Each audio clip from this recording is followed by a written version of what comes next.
सभी राजस्थान स्वैच्छिक ग्रामीण शिक्षा सेवा 2010 के सेवानिवृत्त कर्मचारी हैं।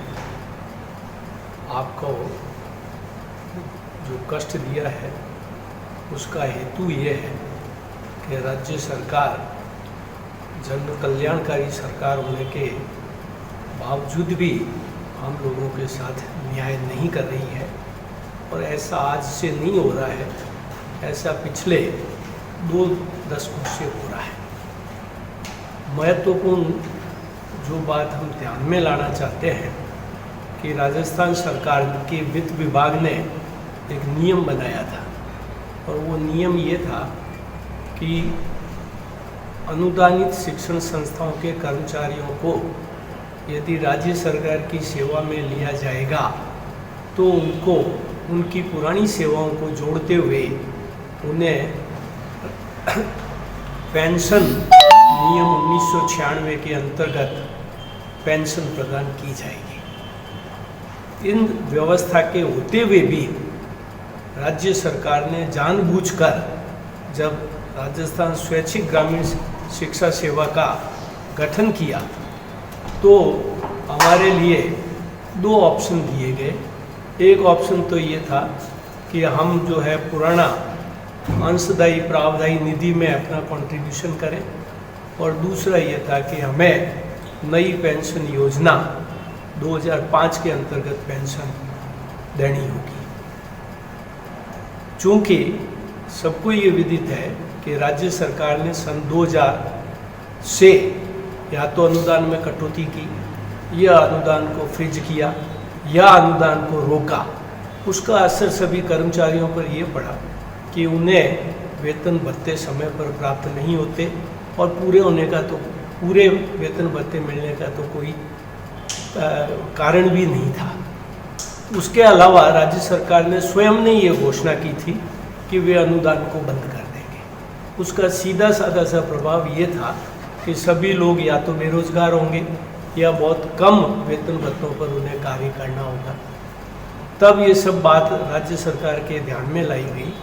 तो उस समय राज्य सरकार ने जितने नियम बनाए उस नियमों में एक ही बात कही कि अनुदानित शिक्षण संस्थाओं में कार्यरत कर्मचारियों के वेतन भत्ते राज्य सरकार के समकक्ष अधिकारियों के वेतन भत्तों से कम नहीं होंगे। यानी सभी मामलों में जो राज्य सरकार के कर्मचारी और अनुदानित शिक्षण संस्थाओं के कर्मचारी एक समान होंगे।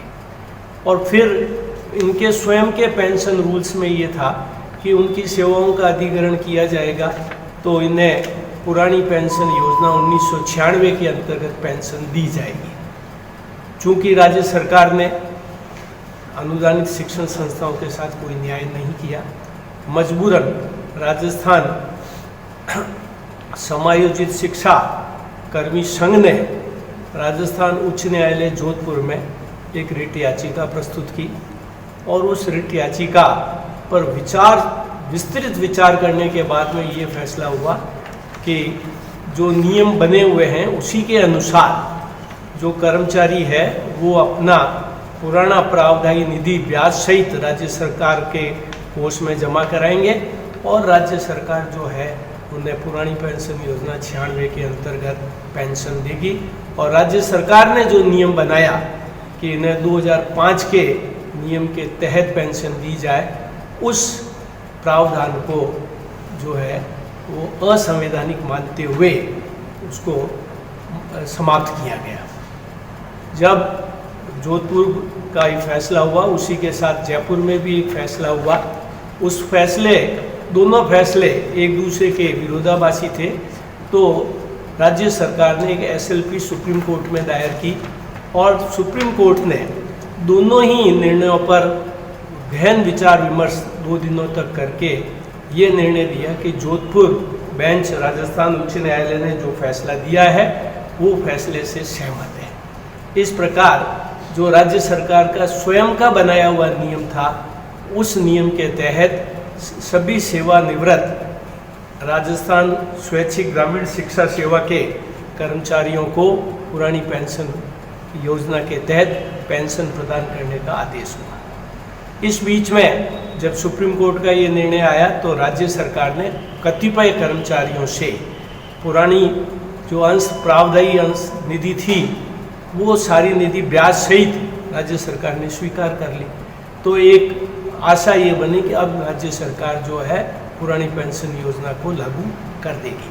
पर राज्य सरकार के अधिकारियों ने एक विचित्र बात की, वो ये है कि राजस्थान उच्च न्यायालय जोधपुर बेंच में समीक्षा याचिका दायर की कि जब जो सुप्रीम कोर्ट का निर्णय हुआ है, जो जोधपुर बेंच का निर्णय हुआ है, वो गलत है। आश्चर्यजनक बात यह है कि सुप्रीम कोर्ट का निर्णय होने के बाद में तकनीकी आधार पर, शुद्ध तकनीकी आधार पर इन्होंने राजस्थान उच्च न्यायालय जोधपुर बेंच में समीक्षा याचिका दायर की। और आश्चर्य की बात है कि 2.25 वर्ष तक उस पर राजस्थान उच्च न्यायालय ने अभी विचार कर उसको एडमिट भी नहीं किया है।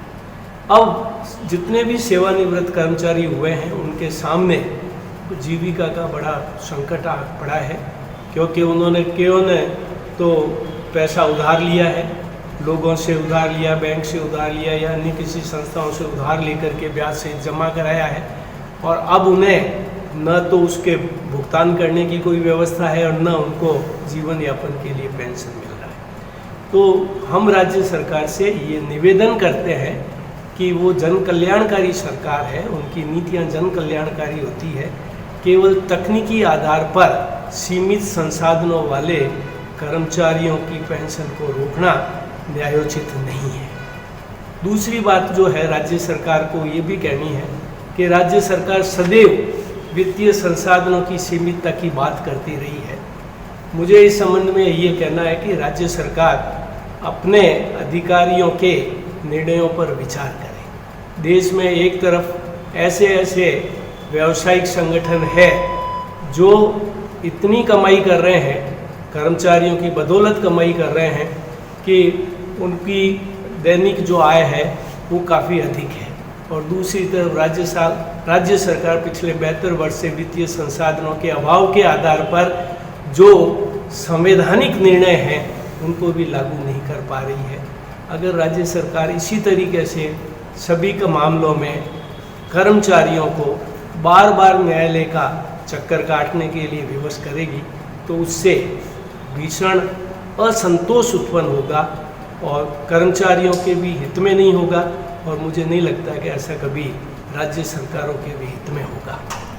कितने लोग हैं सर आप समायोजित जो कर्मचारी? समायोजित कर्मचारी करीब 10,000 कर्मचारी स्कूल, तकनीकी शिक्षा, संस्कृत शिक्षा, कॉलेज शिक्षा में लिए गए हैं। अब सबसे महत्वपूर्ण बात यह कि ये भी एक विकल्प दिया है सुप्रीम कोर्ट ने कि जो लोग पुरानी पेंशन योजना लेना चाहे उन लोगों को, केवल उन्हीं लोगों को प्रावधायी अंश निधि जो उन्हें प्राप्त हुई है वो ब्याज से जमा करानी है। और जब इतना सारा पैसा जमा कराएंगे तो हमारा ये मोटा मोटा अनुमान है कि 1000 करोड़ या 1200 करोड़ रुपए राज्य सरकार को प्राप्त होंगे। और दूसरा ये भी है कि अंशदान, ये जो नई पेंशन योजना के तहत राज्य सरकार को 14% अंशदान देना पड़ता है। अगर उन्हें पेंशन की व्यवस्था से जोड़ दिया जाए तो ये अंशदान भी उन्हें नहीं देना पड़ेगा। इसलिए राज्य सरकार में शिक्षा मंत्री महोदय, मुख्यमंत्री महोदय इस बात की जांच करें और कर्मचारियों को भी आश्वस्त करें कि वास्तव में वित्तीय भार कितना बढ़ना है, और अगर वित्तीय भार बढ़ना भी है तो उसके व्यवस्था करने का दायित्व सरकार का है, न कि निर्णयों को टालने का कार्य राज्य सरकार का है। अगर मान लीजिए राज्य सरकार आपकी नहीं सुनती है तो अब 10,000 लोग हैं, आगे का रणनीति क्या होगी? रणनीति तो सुप्रीम कोर्ट में, तो ये हाई कोर्ट में मामला चल रहा है, कोर्ट जो भी निर्णय देगा वो तो लागू होगा ही। पर हमारा निवेदन है कि राज्य सरकार को सुप्रीम कोर्ट का निर्णय होने के बाद में फिर उसके रिव्यू के लिए हाई कोर्ट में जाना शोभा नहीं देता। अगर इस तरह की व्यवस्थाएं राज्य सरकार करेगी तो झगड़े का कभी अंत नहीं होगा, और झगड़े की स्थिति को बनाए रखना किसी भी राज्य सरकार के हित में नहीं है।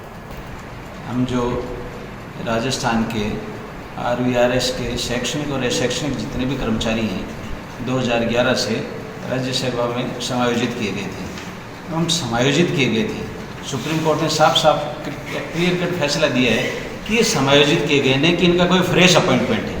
जब फ्रेश अपॉइंटमेंट नहीं है तो जहाँ कहीं भी एडिड संस्थाओं में ये अपॉइंट हुए थे उसी दिन से आपने इनकी सेवाओं को लिया है, वही सारी उसी तरीके से, जैसे कोई एसोसिएट प्रोफेसर था तो एसोसिएट प्रोफेसर बना है, कोई असिस्टेंट प्रोफेसर था तो असिस्टेंट प्रोफेसर बना है। तो जब एज इट इज जो इनकी सेवाएं थी और जिस ग्रेड में ये थे उसी ग्रेड में जब आप इनको समायोजित किया है तो ये फ्रेश अपॉइंटमेंट तो है ही नहीं है, तो फिर NPS RVRS कैसे लागू होगी। इसलिए सुप्रीम कोर्ट ने फैसला दिया कि इनको तुरंत प्रभाव से 3 महीने के अंदर अंदर इनको पेंशन लागू की जाए। इनका PF मई ब्याज सहित इनका आप ले सकते हैं, ले लीजिए। और बहुत सारा काम हमने किया, लेकिन उसके बावजूद भी आज 2 वर्ष हो गए, सरकार ने उस निर्णय पर कोई ध्यान नहीं दिया, बल्कि कोर्ट में फिर वापस समीक्षा और पता नहीं इस नाम से इसको अटकाने के नाम पर इधर उधर के सारे कार्रवाई करती रहती है। और क्योंकि उसने शायद ये सोच रखा है कि ये कोर्ट के और नियमानुसार तो ये देनी पड़ेगी, लेकिन वो जितना टाल सकती है उतना टालने की कोशिश करती है।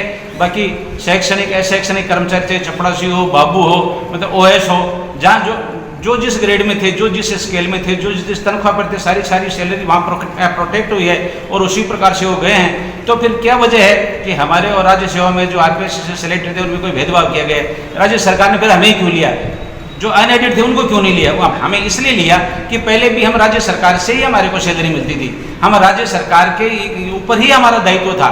जब उन्होंने हमें एक बार राज्य सरकार में ले लिया तो माननीय सुप्रीम कोर्ट ने भी यही कहा है, जब आपने एक बार इनको राज्य सेवा में ले लिया तो ये राज्य सरकार के कर्मचारी हैं और राज्य सरकार के कर्मचारी, इनके ऊपर वही नियम कानून लागू होंगे जो इनकी पूर्व एडिड संस्थाओं के साथ, राज्य सरकार के साथ जो लागू होते थे वो इनके साथ लागू होंगे, उनको देनी पड़ेगी। इसलिए मैं अब राज्य सरकार से, हम सब आज यहाँ इकट्ठे हुए हैं और प्रेस के माध्यम से राज्य सरकार को बताना चाहते हैं कि आप जल्दी से जल्दी हमारी इस भावना को लीगल पॉइंट पर भी, नैतिक पॉइंट पर भी और राज्य को कल्याणकारी राज्य व्यवस्था के नाम पर भी उदारतापूर्वक विचार करना चाहिए और तुरंत प्रभाव से हमारी पेंशन देने की व्यवस्था प्रारंभ करनी चाहिए। वरना तो बेचारे जो 3rd ग्रेड के 4th ग्रेड के कर्मचारी हैं तो बहुत ही ज़्यादा परेशानी में है। और कई लोगों को 5-5, 6-6 वर्ष हो गए रिटायर्ड हुए, तो वो लोग तो बहुत ही आर्थिक तंगी में है और PF के नाम पर वो रुपया भी उनका सारा ऐसा उलझा हुआ है। तो हम सब का एक बात पुनः आपसे आग्रह है कि जिस सरकार ने हमें राज्य सेवा में लिया वो सारी पेंशन देने की व्यवस्था भी करे। बस हमारा